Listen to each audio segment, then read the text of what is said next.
nature's great vessel skillfully navigating through time, with your wise, ageless skipper at the helm. And we, your modest and wearying crew, not fully grasping the reason for our voyage, not realizing that the journey creates us, that we become the frontiers we cross, unaware that the strait never sleeps.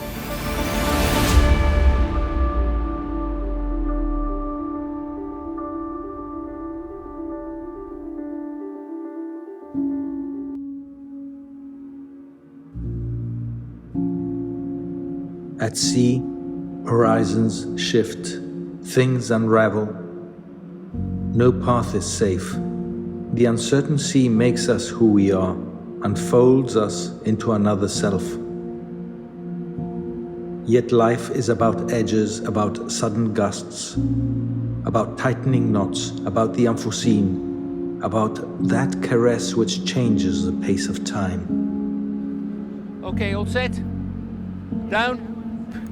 You bring the line that holds it to the back, and you've got the dirty slime line, yeah? Which nobody wants to touch. Oh, nice. Good to go. Okay, Andrew, Ryan and Andre, let's collect all the fenders in. We've got none on this side, so. How did I end up here, tirelessly crisscrossing the sea, caressing these two continents which know each other so well? Some of us just need the sea to anchor us in the world so that we can somehow look ahead. Strangely, we need you to give meaning to our lives. What can you tell us about ourselves? Who can explain the firm hold the sea has on me, and you know that it won't let go? We're going to meet my friend Mark Reed on the yacht Ocean Odyssey, which is almost exactly the same as this one, except this one is more beautiful.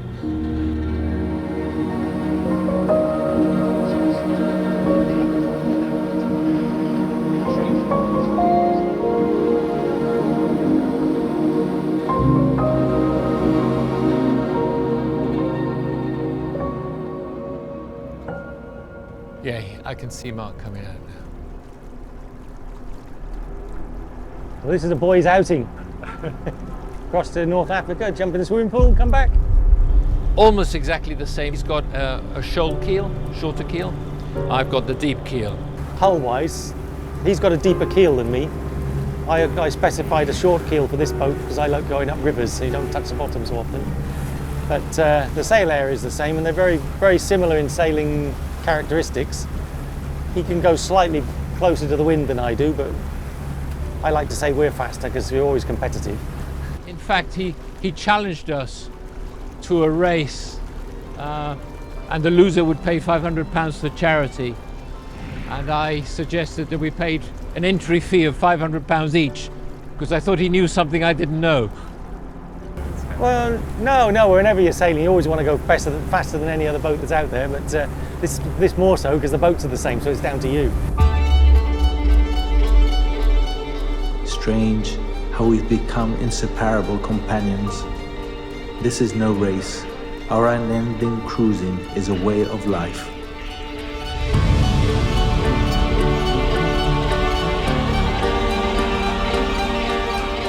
I've just seen a dolphin up ahead, several. We're coming up to them, they're coming close.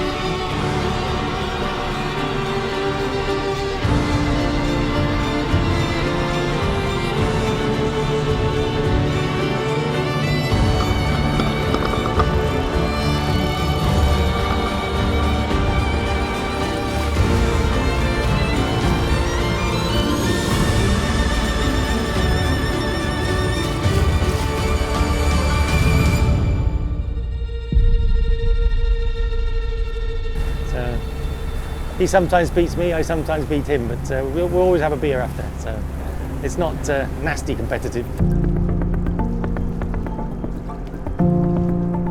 The plan today is we're heading to Ceuta. We're hoping not to meet any orcas. I've seen orcas over the years, not very many I must admit, but apparently there seems to be a lot more around now, a lot more interaction, but I personally, luckily, have not had it, so hope we don't see any today. It's always something that's in the back of your mind because of the publicity and because of what's been happening. Whereas before, you never gave it a second thought, did you? You saw an orca, really. oh, look, there's some orcas, it was a bit of fun. Now, you're worried about seeing them, but... Well, humans call them attacks, but I think, to be honest, they're playing. They've just found something to amuse themselves, but unfortunately it affects boats if they get damaged by them. But, they normally only attack boats up about 40, 45 feet, so hopefully they'll keep away from us, but you never know. They have attacked bigger boats, but not so often. So. And we hope that they're like black hulls more than white hulls. Yes, exactly. Yeah. We're hoping we're going to get some wind in the middle of the Straits. It's very calm. First thing this morning, there's virtually, well, nil wind at the moment. I've just written in the log, so. The sea demands a lot of respect, so you have to be very aware. It's not just a jolly. Mark really does his homework before going out. You have to know exactly where the wind's coming from, you have to know what the weather's going to be like, and you have to be well prepared. Otherwise, you're asking for trouble, especially on a journey like this that you're going across the Straits. I'm the closed border generation.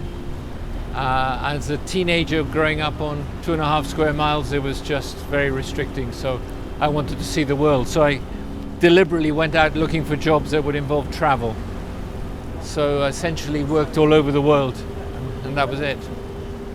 And then I retired looking for a boat, and in fact I found a yacht brokerage instead. Yeah, no, that's what I do now. I'm a yacht broker, which means I act as an intermediary, estate agent of the floating world is the best description. So people who come into Gibraltar and been there, done that, got the t-shirt, they want to sell the boat. So they get in touch with me and I go on board, learn about the boat, learn about the specification, and then take photographs and video and create a web page. Yeah, it's supposed to be southwesterly this evening, so it's not going to be very strong, maximum 10, 12 knots I think. So. But it might be a nice ghostly sail coming across. So. Yeah, we're going to sail. Do you see this dark patch of water? That's wind. That indicates wind.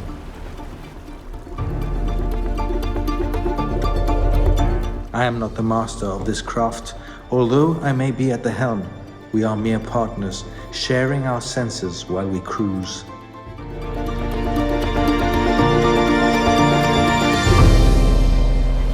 And here is the wind, basically. Any minute, I can just feel it. We are going to start sailing. We're going to get the mainsail out first. To get the mainsail out, we need to point the boat into the wind. I'll let you know when to do that, Andre. And also, you might need to apply a bit of thing to keep her into the wind, yeah?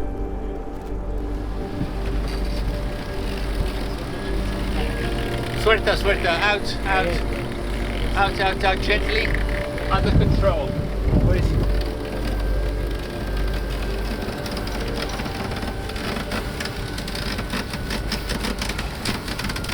Okay, you're out. Okay, so now is the moment I love, which is we turn the engine off, okay? This is it. So press the red button down there, and then the key to vertical. You'll know it stopped because you'll see the rev counter go down. That's it, to vertical. That's it. We put the prop into reverse so it folds. Silence. Silence. I love it.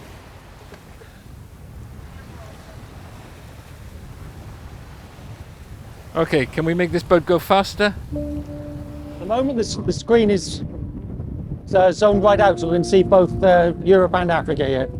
And we scroll in, you can see that's us in the centre there. Okay, that's our vessel there. Here, that gives us our speed over the ground, course over the ground, time, etc., various different things. And our opposition, we can see, is behind us. Ah, there it is. We scroll right out. You can see John's boat there behind us. We select that using the AIS system. It gives us the boat's name, which is Citadel, following us behind. He's doing 8.6 knots, we're doing 8.7, so he ain't gonna catch us.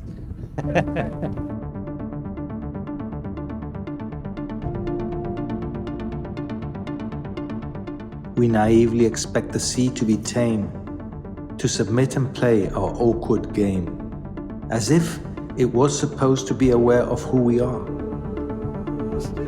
But it is but its grand self, and we are merely the skippers and crew of small vessels passing.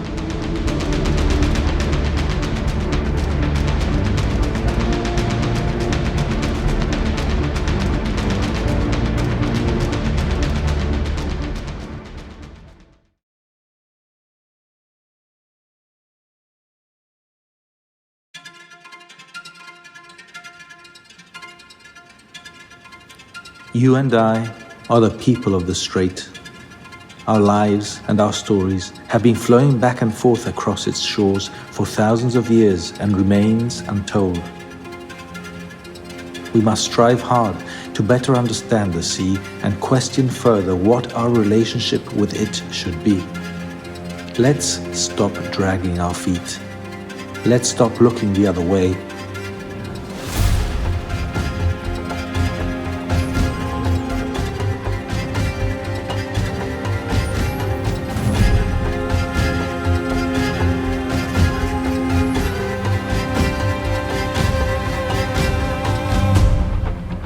The sea strips you down, and then you are what you are, and you do what you do. This is how it is. Tomorrow has arrived, and the future is in our humble but decisive hands.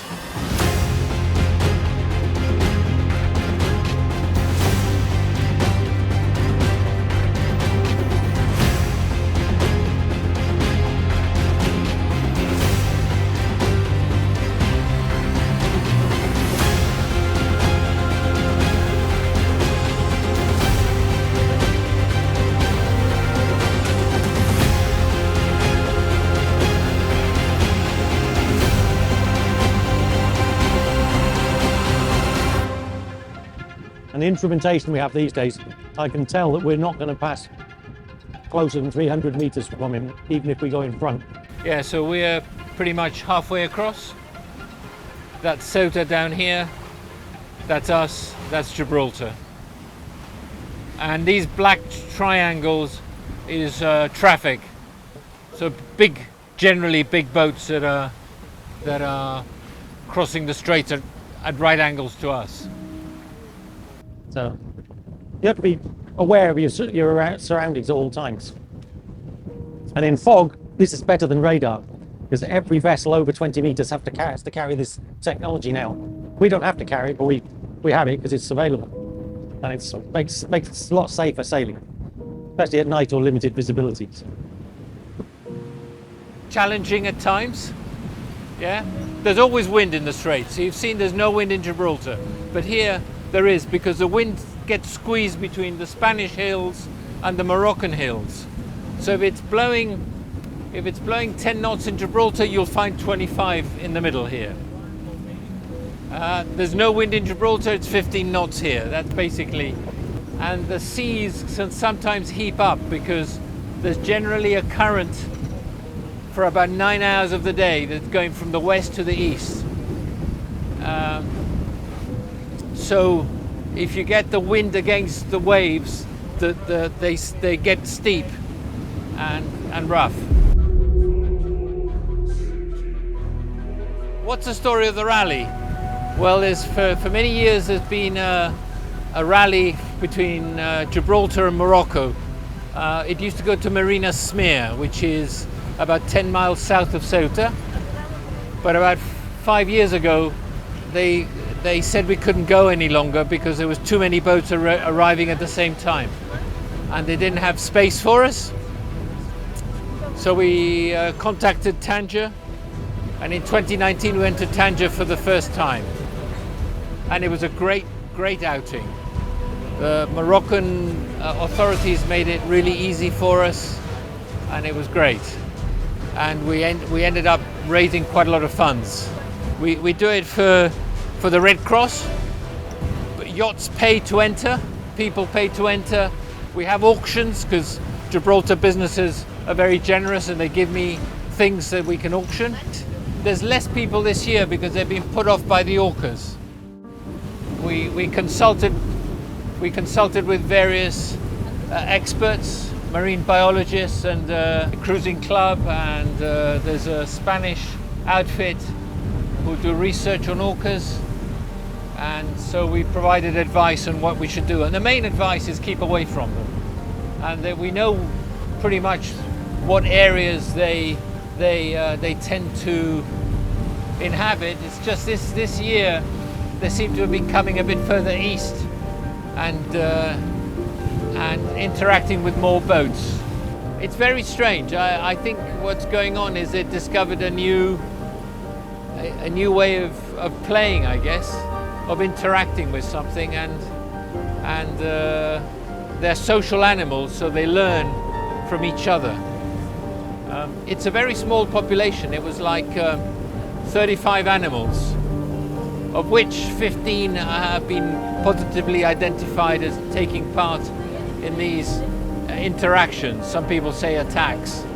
But I closed the entries just last night, and I have 23 signed up and paid boats with 80 plus persons going.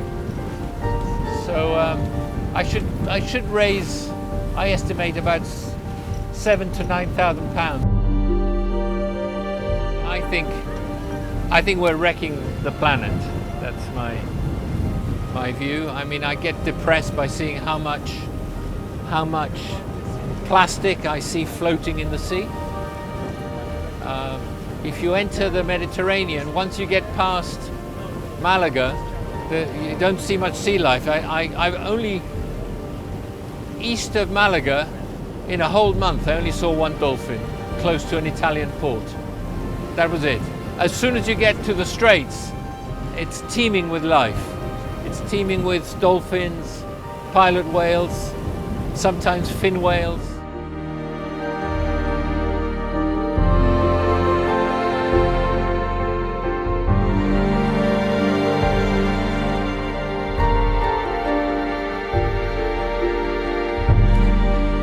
Things have changed so during our lifetime. We no longer are who we once were. I have no answers to share. We've always had this odd relationship with ourselves. Who am I to say that we should do better? Who am I but just another seafarer like you, who knows no better but deeply cares?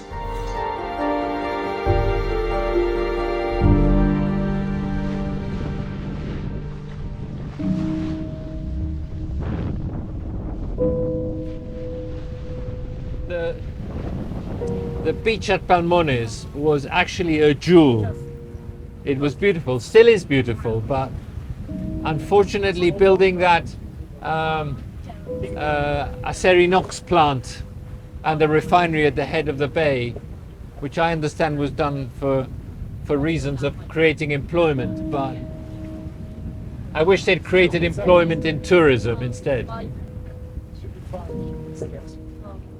You used to be able to go to the beach when I was a kid. It was a very shallow beach, and you stuck your hands in the sand like that, and you'd bring out shellfish.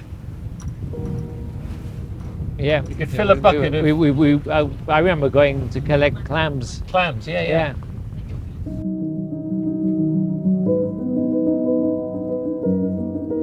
I worry a little bit about complacency with, we're the best, so therefore it's a one-off. Well, now it's been a three-off. And if we include the OS-35, it's a 4. So I think I think it's inexcusable, frankly. No, it's I think inexcusable. it's just complacency. I just cannot believe that you can spill so much fuel, and it takes such a long time To switch clean a up. tap off.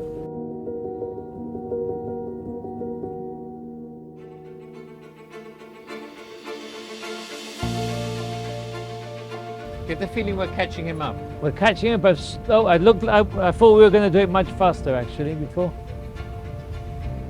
But we are now. He's now put up the same sail we've had all the time, which is called the stay sail, the one in the middle, yeah? Because the conditions today, he had the slightly bigger forward sail called a Genoa, but it's almost like a little bit too much sail area. Now he's ours. He's toast. In Gibraltar, you can do a RYA, Royal Yachting Association qualifications. The sea here is tidal, which it isn't further into the Mediterranean. And actually there's always wind in the Straits. So basically, and there's a lot of traffic, so you're going to learn a lot. And if you're a Brit, you probably want to do it in a British sailing school. So Jib has an advantage there.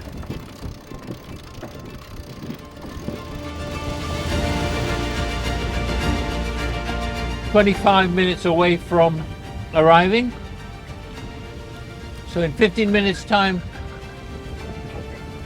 20 minutes time, we'll clean up, take the sails up, Genoa in first, then the main. For the Genoa, we don't need to head into wind, we just need to loosen the sheet and bring it in. And then we're going to put out the fenders, this time on both sides, because we don't know where we'll start the engine we'll start the engine before we start bringing the sails in. Marina Hércules, buenos días, aquí el velero Citadel, cambio.